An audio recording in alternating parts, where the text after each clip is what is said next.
غامدی صاحب کہتے ہیں مرتد کے لیے قتل کی سزا نہیں ہے، غدار کے لیے، باغی کے لیے تو دنیا کی ہر حکومت غدار کو کہتی ہے hanging to the till death, اسے موت تک لٹکا دو۔ دنیا کی ہر حکومت آج یہ قانون پاس کیے ہوئے، یہ تو قرآن کریم کا اصول ہے کہ غدار مرتد کے لیے اسلامی حکومت کی ذمہ داری ہے، responsibility of the Islamic government یہ ہے کہ وہ مرتد کو لٹکائے۔ حکومت وقت کا کام ہے، آپ نے اور میں نے کوئی قانون کو ہاتھ میں نہیں لینا، آپ نے اور ہم نے قانون کا سہارا لینا ہے، قانون کو ہاتھ میں نہیں لینا۔ تو آپ مرتد کی سزا کے قائل نہیں ہیں۔ آؤ میں غامدی صاحب کا پہلے ان کی کتاب برہان کے صفحہ 140 سے 143 تک کی بات کو پڑھ لیتا ہوں اور خلاصہ بتا دیتا ہوں۔ یہ طبع چہارہ میں جون 2006 لاہور سے جو ان کی برہان چھپی ہے، آپ اس کو دیکھیں۔ غامدی صاحب لکھتے ہیں مرتد کے لیے قتل کی سزا نہیں ہے۔ کہتے ہیں ہمارے فقہا کی غلطی یہ ہے کہ انہوں نے قرآن و سنت کے بائی ربط میں اس حدیث من بدل دینہ فاقتلوہ کا مطلب سمجھنے، مدعا سمجھنے کے بجائے اسے عام حکم ٹھہرا کر ہر مرتد کی سزا موت قرار دی۔ اس طرح اسلام کی حدود اور تعزیرات میں ایک ایسی سزا کا انہوں نے اضافہ کر دیا جس کا وجود اسلامی شریعت میں ثابت نہیں ہے۔ غامدی صاحب یہ کس کی اعلیٰ کاری ہے؟ علماء بڑے اچھے طریقے سے سمجھتے ہیں یہ چینل کہاں سے آپریٹ ہو رہا ہے، ہم بہت اچھے طریقے سے سمجھتے ہیں، اور ہمیں اس چینل اور اس کی ریشہ دوائیاں اور اس کے ٹانڈے کہاں ملتے ہوئے جا رہے ہیں بہت اچھی طرح کی معلومات ہے۔ ہم نے کہا ہے یہ نظریہ غلط ہے، حدیث پاک سے اور امت کے اجماع سے یہ بات ثابت ہے کہ مرتد کی سزا حکومت اسلامیہ کی ذمہ داری میں کیا ہے؟ سزائے موت ہے۔ مثلا یہ حدیث پاک آپ کے سامنے موجود ہے، آؤ جتنی حدیثیں باری باری آپ پڑھتے چلے جائیے۔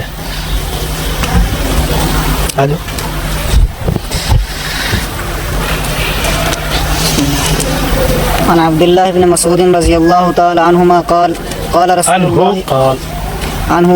رسول الله صلى الله عليه وسلم سورة لا يحل دم امرئ مسلم يشهد أن لا إله إلا الله وأني رسول الله إلا بأحد ثلاث الصيب الزاني والنفس بالنفس والتارك لدينه المفارق للجماعة سورة قال وفي الباب عن عثمان وعائشة وابن عباس رضي الله عنهم قال ابو عیسیٰ حدیث ابن مسعود حدیث حسن صحیح۔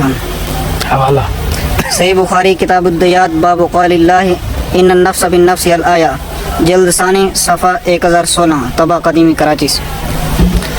حضرت عبداللہ بن مسعود رضی اللہ تعالیٰ عنہ سے روایت ہے، وہ فرماتے ہیں رسول اللہ صلی اللہ علیہ وسلم نے فرمایا کسی مسلمان کا جو یہ گواہی دے کہ اللہ کے سوا کوئی خدا نہیں اور میں اس کا رسول ہوں، اس کا خون کسی پر حلال نہیں ہے سوائے تین چیزوں کے: جان کے بدلے میں قتل کرنے والے کی جان، شادی شدہ بدکار اور دین کو چھوڑنے والے کے، اور حکومت کے خلاف بغاوت، حکومت اسلامی کے خلاف بغاوت کرنے والے کے، یہ ذمہ داری ہے۔ تو اس میں تو مرتد کی سزا کو سزائے موت کہا گیا، تو مرتد کی سزا سزائے موت ہے اور اس پر امت کا اجماع ہے۔ واتفق الائمۃ الاربعہ علی ان من ثبت ارتدادہ عن الاسلام علیاذ باللہ وجب قتلہ واہدر دمہ۔ یہ آپ الفقہ علی مذاہب الاربعہ امام عبد الرحمن جزری کے جلد 5 کے صفحہ 423 پر دارالعلومیہ بیروت لبنان سے چھپنے والی، وہ فرماتے ہیں چاروں ائمہ امام ابو حنیفہ، امام مالک، امام شافعی، امام احمد بن حنبل رحمہم اللہ علی مضجعہم علی مزاجہم علی قبورہم، ان حضرات کے بارے میں ارشاد فرمایا کہ وہ چاروں کا اجماع ہے جن کا مرتد ہونا دلائل اور شواہد سے ثابت ہو جائے علیاذ باللہ اس کی سزا سزائے موت ہے اور حکومت اسلامیہ پہ اس کا خون معاف ہے۔ اسی طرح موسوعۃ الاجماع کے جلد اول کے صفحہ 436 پر اتفقوا علی ان من کان رجلا مسلما حرا ثم ارتد الی دین کفر انہ حل دمہ۔ ٹھیک ہو گیا، تو یہ مرتد کی سزا سزائے موت ہے۔ ساتواں نظریہ جناب جوید احمد غامدی صاحب کا ساتواں نظریہ، یہ ان کی کتاب میزان کے صفحہ 68 طبع دوم، یہ طبع اپریل 2002 کا، یہ جو لاہور سے چھپی ہے، وہ اس میں کیا لکھتے ہیں؟ کہتے ہیں نبی پاک صلی اللہ علیہ وسلم نے احادیث کی حفاظت اور تبلیغ و اشاعت کے لیے کبھی کوئی اہتمام نہیں فرمایا۔ لو جی، کہتے ہیں قرآن کریم کے حفظ کی بات بنی ہے، احادیث نبویہ کے حفظ کی اہتمام کی بات رسالت امام علیہ السلام سے ثابت نہیں ہے۔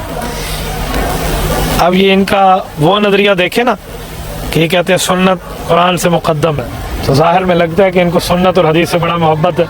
دیکھو قرآن سے بھی مقدم کہہ رہے ہیں، اور اگر ہم یہ دیکھیں کہ حضور نے تو حدیث کی حفاظت کو کوئی ذریعہ رکھا ہی نہیں ہے، تو ان کو سمجھ آ جاتی ہے کہ ان کی سنت سے کتنی محبت ہے، سنت سے کتنا پیار ہے، بالکل چیز واضح ہو جاتی ہے۔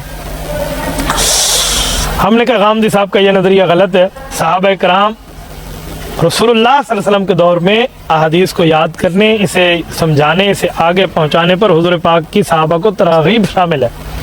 میں چند حوالہ جات آپ کی خدمت میں رکھ دیتا ہوں۔ جامع ترمذی ہے، باب العلم ہے، باب ما جاء فی حث علی تبلیغ السماع الحدیث ہے، جلد اول ہے، صفحہ 550 ہے، طبع مکتبہ رحمانیہ اردو بازار لاہور پاکستان سے چھپنے والا طبع۔ عن زید بن ثابت رضی اللہ تعالی عنہ قال سمعت رسول اللہ صلی اللہ علیہ وسلم یقول نظر اللہ ممرا سمع منا حدیثا فحفظه حتی یبلغه غیرہ۔ اللہ رب العزت اس شخص کو آباد و شاد رکھے جس نے میری احادیث کو سنا، اسے یاد کیا، پھر دوسرے بھائیوں تک ان احادیث پاک کو پہنچا دیا۔ یہ رسالت امام الاسلام جو ترغیب دے رہے ہیں کہ حدیث کو یاد کرنے والے کی فضیلت یہ ہے، تو آپ کس بنیاد پہ یہ بات کر رہے ہیں کہ حدیث کو یاد کرنے کا اہتمام رسالت امام الاسلام کے دور میں نہیں ہے؟ آؤ صحیح بخاری کی حدیث دیکھیں۔ صحیح بخاری کتاب العلم باب حفظ العلم جلد نمبر 1 صفحہ نمبر 22 طبع قدیمی کتب خانہ کراچی پاکستان سے چھپی ہے۔ عن ابی ہریرہ رضی اللہ تعالی عنہ قال قال رسول اللہ صلی اللہ علیہ وسلم فی روایت قال قلت یا رسول اللہ انی اسمع منک حدیثا کثیرا انسا۔ کہا یا رسول اللہ میں آپ سے بہت ساری احادیث کو سنتا ہوں اور پھر اس کے بعد بھلا بیٹھتا ہوں۔ قال ابسط رداک، پھر نے فرمایا اپنی چادر کو بچھا دو، فبسطته، فرماتے ہیں میں نے اس چادر کو بچھا دیا۔ قال فغرف بیدہ، حضرت رسول اللہ صلی اللہ علیہ وسلم نے یوں ہاتھوں کو لپ بھری، یوں ہاتھوں کو اکٹھا کیا اور پھر اس میں ڈالا، اور پھر ثم قال، پھر ان کو فرمایا ضمہ، اس کو ملا لے، فضممت، میں نے اسے پلا لیا اپنے سینے سے، فما نسیت شیئا بعدا، فرماتے ہیں وہ دن اور اس کے بعد کبھی بھی میں رسول اللہ کی حدیث کے یاد کرنے کو نہیں بولا، میرا حافظہ بڑھ گیا۔ اب آپ بتائیں اتنا بڑا حافظہ حضرت ابو ہریرہ کو ملا ہے، اللہ کی قسم اللہ حیران ہو جاتا ہے۔ میں حضرت ابو ہریرہ رضی اللہ عنہ قبر پہ کئی بار حاضر ہوا ہوں اور مدینہ طیبہ پہنچا ہوں۔ مدینہ طیبہ میں حضرت ابو ہریرہ رضی اللہ عنہ قبر مبارک موجود ہے اور وہ وہاں پر جنت البقیع کے اندر ہے، تو آپ جائیے، حیران ہو جاتا ہے بندہ کہ میں اس شخص کی تربت پہ ہوں جس شخص کو رب کریم نے یہ رتبہ دیا ہے کہ شاید احادیث پاک کا کوئی صفحہ خالی ہوگا جس صفحے کے اوپر حضرت ابو ہریرہ رضی اللہ تعالیٰ کا نام نہ ہو۔ عن ابی ہریرہ عن رسول اللہ صلی اللہ علیہ وسلم قال۔ ٹھیک ہے، تو کتنا بڑا ان کا مقام اور مرتبہ ہے، تو اس سے آپ خود اندازہ لگا لیں کہ حضرت ابو ہریرہ رضی اللہ عنہ کیسے حدیث پاک یاد کرتے تھے۔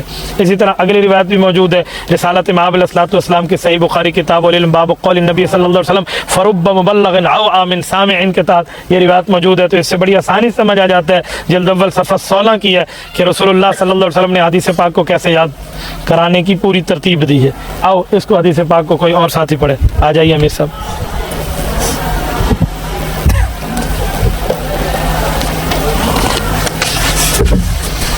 بسم الله الرحمن الرحيم. عن ابي بكرة عن ابيه ذكر النبي صلى الله عليه وسلم قعد على بعيره وامسك انسان بختامه او بزمامه قال اي يوم هذا فسكتنا حتى ظننا انه سيسميه سوى اسمه قال اليس يوم النهر قلنا بلى قال فاي شهر هذا فسكتنا حتى ظننا انه سيسميه بغير اسمه فقال اليس بذي الحجة قلنا بلى قال فان دماءكم واموالكم واعراضكم بينكم حرام كحرمة يومكم هذا في شهركم هذا في بلدكم هذا ليبلغ الشاهد الغائب فإن الشاهد عسى أن يبلغ من هو أوعى له منه۔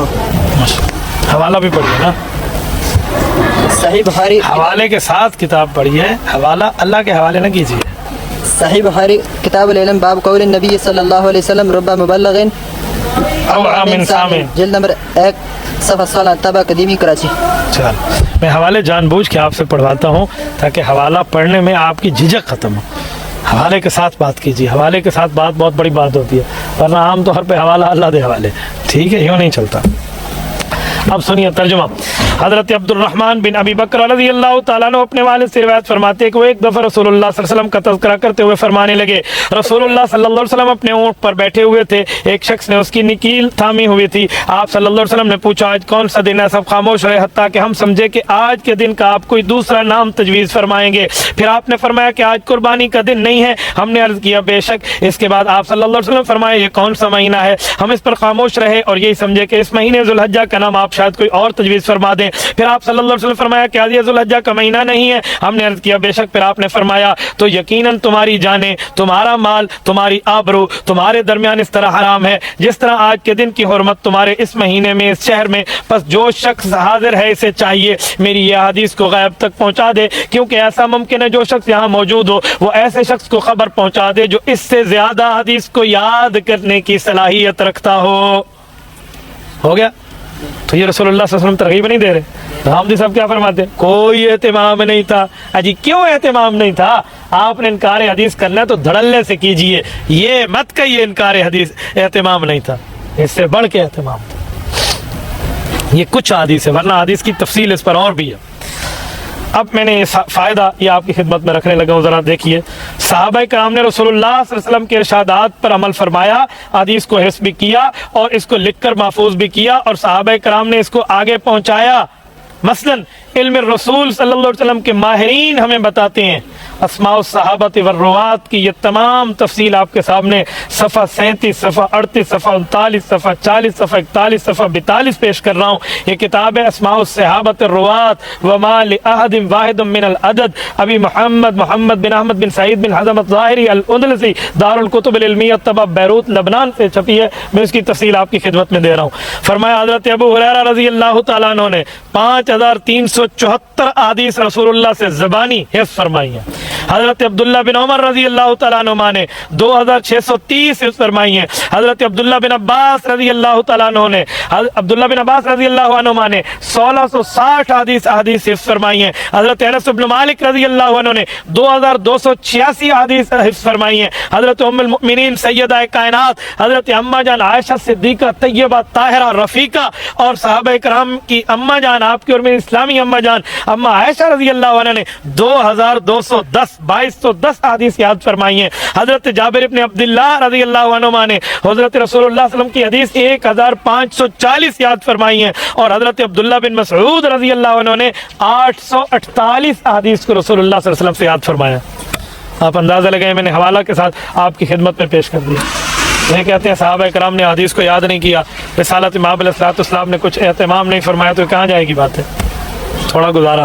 غامدی صاحب آج آپ بیٹھے ہوئے ہیں، آپ کے شاگرد اور ہیں، اور رسالت امام علیہ السلام کے چاہنے والے حضور پاک کے وفادار غمخوار اور ہیں. ٹھیک ہے، اسی لیے تو دیکھ کر آتے تھے لوگ تو کہتے تھے ما رأیت احدا یحب احدا کحب اصحاب محمد محمدا. دنیا گھومی، ہر جگہوں میں گئے، بڑے بڑے بادشاہوں کے درباروں کو دیکھا، روب داب لوگوں کی مرعوبیت کو محسوس کیا، اور ہر جگہ میں جا کے ملک در ملک، شہر در شہر، قبیلہ در قبیلہ پھرے، لیکن کسی چاہنے والے نے کسی چاہنے والے کے ساتھ یوں محبت کی اور اپنے محبوب کی یوں عزت کی ہو جیسے حضور کے صحابہ نے حضور کی ہے. ایسا بندہ اس دھرتی پہ نہیں ملتا. مذاق نہیں ہے. ہی المقنطرہ التی تصل الامت الی النبوہ، صحابہ وہ پل ہیں جو امت کو نبوت سے ملاتے ہیں. اللہ کی قسم اگر پیغمبر کے صحابہ نہ ہوں تو صبح کی 4 رکعت، 2 سنت اور 2 فرض چھوڑو 1 رکعت کو ثبوت بھی نہیں ملتا. صحابہ کرام نے حدیث پاک کو یاد نہیں کیا، نہیں بتایا. آج کے دور میں حدیث کے حافظ ملتے ہیں، یہ حافظ ابن کثیر، حافظ ابن تیمیہ، کہاں جائیں گے حدیث کو یاد کرنے والے؟ ہاں، حافظ الحدیث حضرت مولانا عبداللہ درخواستی رحمہ اللہ.